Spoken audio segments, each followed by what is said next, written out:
இந்த போர் ஆரம்பிச்சு இனியோட 1 மாசம் ஆகுது. எல்லாரும் நினைச்சிட்டு இருக்காங்க இந்த போர் வந்து ஒரு 10 நாள்ல முடியிருக்கு அப்படின்னு. ஆனா உண்மையிலேயே இப்பதான் இந்த போர் ஆரம்பிக்க போகுது. அமெரிக்காவோட திட்டம் என்னன்னா, ஈரானுக்குள்ள தன்னுடைய மிலிட்டரி ட்ரூப்ஸ் மூலமா உள்ள அனுப்பி கார்கில் ஐலண்டை கைப்பற்றணும். அதுக்கப்புறமா அங்க இருந்து ஈரானை முழுசாவே கைப்பற்றணும். இதுதான் அவங்களுடைய முதல் திட்டம். இந்த போர் ஆரம்பிக்க போறது வெறும் ஒரு குண்டுவீச்சோட இல்ல, அது ஆரம்பிக்க போறது ஒரு முழு முடிவோட. ஈரானை கேப்சர் பண்றதுதான் மொத்தமா அமெரிக்காவோட டார்கெட். இது நடக்குமா நடக்காதா அப்படின்றத டீட்டெயிலா இந்த வீடியோல பார்க்கலாம். இந்த வீடியோ ஸ்கிப் பண்ணாம பாருங்க. இந்த வீடியோ நிறைய இன்ட்ரெஸ்டிங் செக்மெண்டா பிரிச்சு சொல்ல போறேன். உங்களுக்கு பிடிச்சிருந்தா லைக் பண்ணுங்க, கமெண்ட் பண்ணுங்க, உங்க ஃப்ரெண்ட்ஸ் அண்ட் ஃபேமிலிக்கு ஷேர் பண்ணுங்க. வாங்க வீடியோக்குள்ள போகலாம்.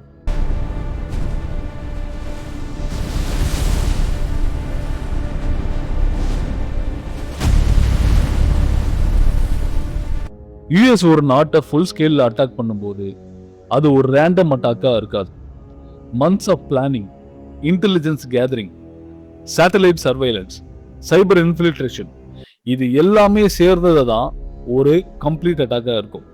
ஒரு கண்ட்ரியை டிஃபீட் பண்ணணும்னா அதை முதல்ல குருட்டாக்கணும், கம்யூனிகேஷன் எல்லாத்தையும் டிசேபிள் பண்ணணும், ரேடாம் சிஸ்டம்ஸை ஜாம் பண்ணணும், ஜிபிஎஸ் இன்டர்ஃபரன்ஸை ஒண்ணுமே இல்லாமல் பண்ணணும். இதுக்கு முக்கியமான எக்ஸாம்பிள் என்னன்னா 2010 நடந்த ஸ்டக்ஸ்நெட் அட்டாக். ஈரானோட நியூக்ளியர் சிஸ்டமை மொத்தமா ஹேக் பண்ணிட்டாங்க. ஒரே ஒரு வைரஸ் மட்டுமே யூஸ் பண்ணி ஃபுல் நியூக்ளியர் ப்ரோக்ராமையே ஸ்லோ பண்ணிட்டாங்க. இது ஒரு பெர்ஃபெக்ட் எக்ஸாம்பிள் ஃபார் சைபர் வார். அதாவது வார் அஃபிஷியலா ஸ்டார்ட் ஆகிறதுக்கு முன்னாடியே ஈரான் பார்ஷியலா வந்து டிசேபிள் ஆயிரும். இதுதான் மாடர்ன் வார்ஃபேர். இந்த போர்ல மிசைல் மட்டுமே முக்கியம் இல்ல, ஆயில் தான் ரொம்ப முக்கியம். யூஎஸோட ரொம்ப முக்கியமான டார்கெட் எது அப்படின்னா கார்கில் ஐலண்ட். ஏன் இது ரொம்ப முக்கியம் அப்படின்னு கேட்டீங்கன்னா, ஈரானோட ஆயில் எக்ஸ்போர்ட்ல 90% இங்க இருந்தா எக்ஸ்போர்ட் ஆகுது. பெர்ஷியன் கல்ஃபுக்கு அது ஒரு ஸ்ட்ராட்டஜிக் சோக் பாயிண்டா இருக்கும். இந்த ஐலாண்ட் மட்டும் கேப்சர் ஆயிட்டா ஈரானோட மொத்த எக்கானமியும் கொலாப்ஸ் ஆயிரும்.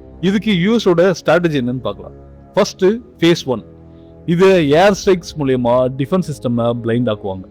அதாவது ஏரியல் பாம்பிங் பண்ணும்போது அவங்க டிஃபென்ஸ் சிஸ்டம் எல்லாமே ப்ரோக் பண்ணிட்டா அவங்களுடைய கேப்சரிங் ரொம்ப ஈஸியா இருக்கும்.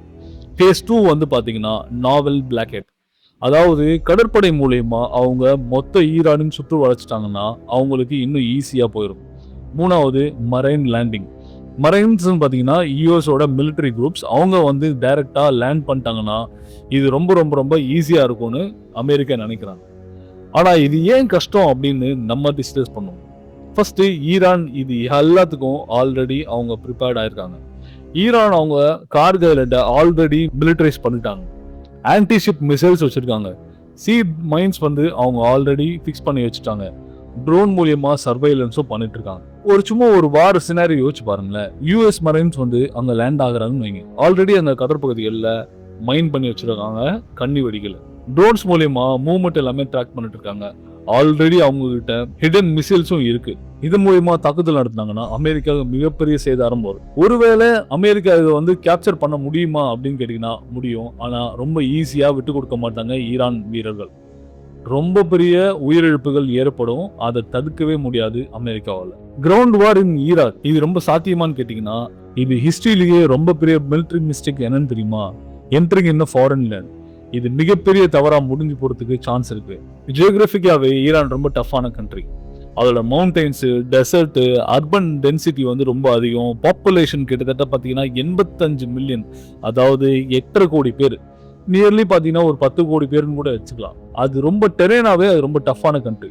இதையே நம்ம ஒரு சின்ன கம்பாரிசனோட பார்ப்போம். ஈராக்கோட வார் வந்து பாத்தீங்கன்னா 2003, அதாவது சதாம் ஹுசேனை கேப்சர் பண்ணாங்க இல்லையா, அது அப்ப நடந்தது கிட்டத்தட்ட பாத்தீங்கன்னா ஒரு 20-25 நாள்லயே மொத்தம் முடிஞ்சிச்சு. ஏன்னா ஈராக் வந்து ஈரானோட கம்பேர் பண்ணும்போது ரொம்ப சின்னது.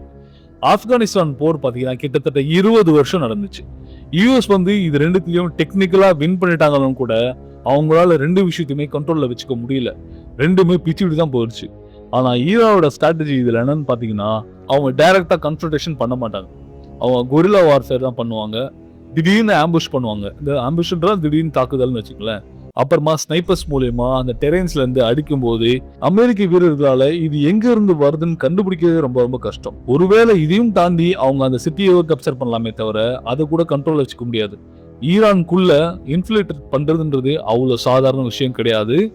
ஏன்னா அவங்க சப்ளை லைன்ஸையும் அட்டாக் பண்ணி ட்ரூப்ஸையும் ஐசோலேட் பண்ணிட்டாங்கன்னா இந்த வார் வந்து ரொம்ப பெருசா போகும். ரொம்ப பெருசா போச்சுன்னு வச்சுங்களேன், மொத்த உலக நாடுகளுமே அமெரிக்கா மேல அழுத்தங்கள் கொடுக்கும். அந்த அழுத்தத்துக்கு அமெரிக்கா அடுப்பணிஞ்சே ஆகணும். ஏன்னா தனிப்பட்ட ஒரு நாட்டின் பிரச்சனைக்காக மொத்த நாடும் சஃபர் ஆகிறது எந்த ஒரு நாடும் ஒத்துக்காது. அதனாலதான் சொல்றேன், கிரவுண்ட் வார்ன்றது ஒரு டிராப்புக்கு சமம். ஃபாஸ்ட் விக்டரின்றது ரொம்ப ரொம்ப ரொம்ப ரொம்ப சாத்தியமே கிடையாது. விக்டரின்றது எனக்கு தெரிஞ்சு சாத்தியமே கிடையாது. ஏன்னா ரொம்ப நாள் நீங்க கன்சிஸ்டண்டா அதை வச்சுக்கவே முடியாது. 4வது பாத்தீங்கன்னா ஸ்ட்ரெய்ட் ஆஃப் ஹார்மஸ். இந்த போர் வந்து மிடில் ஈஸ்ட்ல மட்டுமே நடக்கல, கிட்டத்தட்ட மொத்த வேர்ல்டையும் இம்பாக்ட் பண்ணுது. எதனாலனா ஸ்ட்ரெய்ட் ஆஃப் ஹார்மஸை க்ளோஸ் பண்ணி வச்சதுனால. உலக ஆயில் எண்ணெய் வர்த்தகத்துல கிட்டத்தட்ட 20% இந்த ஒரு சின்ன நேரோ சி பேசேஜ்ல நடக்குது. இது ஒரு நேரோட சோக் பாயிண்ட். கிட்டத்தட்ட 33 கிலோமீட்டர் தான் ஒரு சில பகுதிகளில்.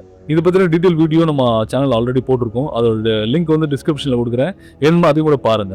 இந்த ஸ்ட்ரெய்ட் ஆஃப் ஹார்மஸ்ல ஈரானோட ஸ்ட்ராட்டஜி என்னன்னா, ஸ்டேட்டையே பிளாக் பண்ணி வச்சிருக்காங்க. பிளாக் பண்ணி வச்சிருக்காங்கன்னா அது லிட்டரலா பிளாக் பண்ணல. இது மிசைல்ஸ் வந்து அவங்க லான்ச் பண்றதுக்கு தயாரா வச்சிருக்காங்க. ஒன்னு. ரெண்டாவது, சி மைன்ஸ் வந்து கடலுக்குள்ள பதுச்சு வச்சிருக்காங்க. சி மைன்ஸ்ன்றது ஒன்றும் இல்லை, நம்மளுடைய கன்னி வெடிகள் வந்து கடல்ல பதுக்கி வச்சிருக்காங்க. இந்த மாதிரியான பிரச்சனைனால யாருமே உள்ள போறதுக்கே தயங்குறாங்க. கிட்டத்தட்ட 900 கப்பல்கள் அந்த ஸ்ட்ரெய்ட் ஆஃப் ஹார்மஸ் சுத்தி நிப்பாட்டப்பட்டிருக்கு. பாஸ் பண்ணி வரதே ரொம்ப கஷ்டமா இருக்கு. அதுவும் இல்லாம ஈரான் என்ன பண்றாங்கன்னா, ஃபாஸ்ட் அட்டாக் போட்ஸ் அப்புறமா ஆன்டிஷிப் மிசைல்ஸ் இது ரெண்டு வச்சு ஸ்ட்ரெய்ட் ஆஃப் ஹார்மஸ் வழியா எந்த கப்பலும் போகாத மாதிரி அவங்க பிளாக் பண்ணி வச்சிருக்காங்க. இதனால என்ன பிரச்சனை ஆகுதுன்னு பாத்தீங்கன்னா, நமக்கு ஆயில் பிரைஸ் வந்து பாத்தீங்கன்னா விண்ண முட்ட அளவுக்கு உயர்ந்துருச்சு. $70 இருந்த ஒரு கச்சா எண்ணெயோட பேரல் இன்னைக்கு $120 வரைக்கும் போயிருச்சு. கிட்டத்தட்ட $50 இன்க்ரீஸ் ஆயிருக்கு. அதே மாதிரி இது இன்னும் அதிகமாக தான் வாய்ப்பு இருக்கே தவிர குறைய வாய்ப்பு இல்லைன்னு எல்லா வார்ஃபேர் அனலிஸ்டும் சொல்றாங்க. ஏன் அப்படின்னா, அமெரிக்கா ஈரானுக்குள்ள நுழைய போறாங்க அப்படின்றது இன்னும் பெருசா ஆயில் கிரைசிஸ் தான் உருவாக்குமே தவிர அதை குறைக்கிறதுக்கான வாய்ப்புகள் கிடையவே கிடையாது. எக்ஸாம்பிளா நீங்க 1973ல ஆயில் கிரைசிஸ் வந்திருக்கு. அதே மாதிரியான ஒரு ஆயில் கிரைசிஸ் மறுபடியும் வரதுக்கு வாய்ப்புகள் நிறைய இருக்கு. இதனால என்ன ஆகும்னா, மொத்த உலகமே எக்கானமி வந்து அஃபெக்ட் பண்ணும். இது ஒரு முக்கியமான ஸ்ட்ராட்டஜிக்கல் வெப்பனா ஈரான் யூஸ் பண்ணுவாங்க. அதனால மொத்த உலக நாடுகளும் அமெரிக்க எதிராக போக சான்ஸ் இருக்கு. இதனால பிரச்சனைகள் என்ன ஆகும் பாத்தீங்கன்னா, இன்ஃபிளேஷன் நமக்கு ரைஸ் ஆகும், ஃபிளைட் காஸ்ட் வந்து அதிகமாகும், டிரான்ஸ்போர்டேஷன் காஸ்ட் அதிகமாகும். இந்த வாரே வந்து பாத்தீங்கன்னா எக்கனாமிக்ஸ் கிரைஸே உருவாக்கும் உலகம் ஃபுல்லா. இது இல்லாம இந்த போரோட கடைசி ஸ்டேஜ் ஒன்று இருக்கு, அதுதான் மோஸ்ட் டேஞ்சரஸ். அமெரிக்காவோட முக்கியமான நோக்கம் என்னன்னா, ஈரான் வந்து என்ரிச் பண்ணி வச்சிருக்க அந்த யுரேனியம் 235 அங்க இருந்து கேப்சர் பண்ணும் அப்படின்றதுதான் மெயின் டார்கெட் அப்படின்னு சொல்லி அமெரிக்கா மூவ் பண்றாங்க. இது எதுக்காக அப்படின்னா, பிரிவென்டிங் வெப்பனைசேஷன், அதாவது ஈரான் வந்து அணுகுண்டு தயாரிக்காம இருக்கிறதுக்கான ஒரு தற்காப்பு நடவடிக்கை அப்படின்னு சொல்லி யுஎஸ் சொல்றாங்க. மேபி அதுல சின்ன அளவுல சரியும் இருக்கு.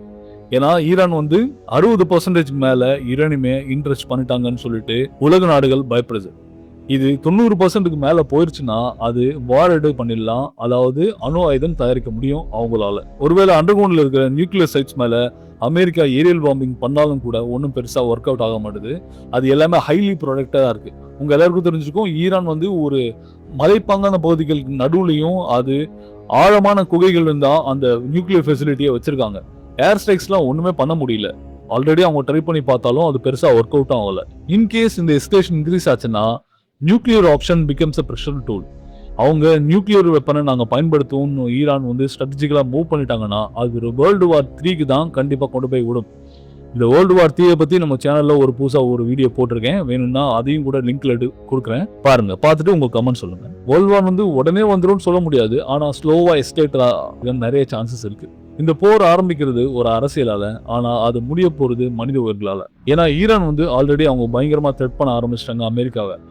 ஈரானோட மண்ணில் அமெரிக்க வீரர்கள் உள்ள நுழைஞ்சாங்கன்னா அவங்களுடைய தலைகளும் குய்யப்படும். 2வது, அந்த உடல்கள் வந்து பெர்ஷியன் கல்ஃப்ல இருக்கிற சுறாக்களுக்கு இரையா போடப்படும் அப்படின்னு சொல்லிட்டு டைரக்டா ஐஜிசிசியோட சீஃப் வந்து ரீசெண்டா பேட்டி கொடுத்திருந்தார். அதாவது இன்னைக்கு இந்த வார் எப்ப முடியும்னு தெரியாது, அது இன்னும் பெருசா எஸ்கலேட் ஆகதான் சான்சஸ் இருக்கே தவிர நமக்கு விளைவு காலம்ன்றது இப்போதைக்கு இல்லை. அதனால அடுத்த ஒரு மாசத்துக்கு பிரச்சனை தான். இந்த வீடியோ உங்களுக்கு பிடிச்சிருந்தா லைக் பண்ணுங்க, கமெண்ட் பண்ணுங்க, உங்க ஃப்ரெண்ட்ஸ் அண்ட் ஃபேமிலிக்கு ஷேர் பண்ணுங்க. நாளைக்கு ஒரு வீடியோல உங்களை பார்க்குறேன். பை.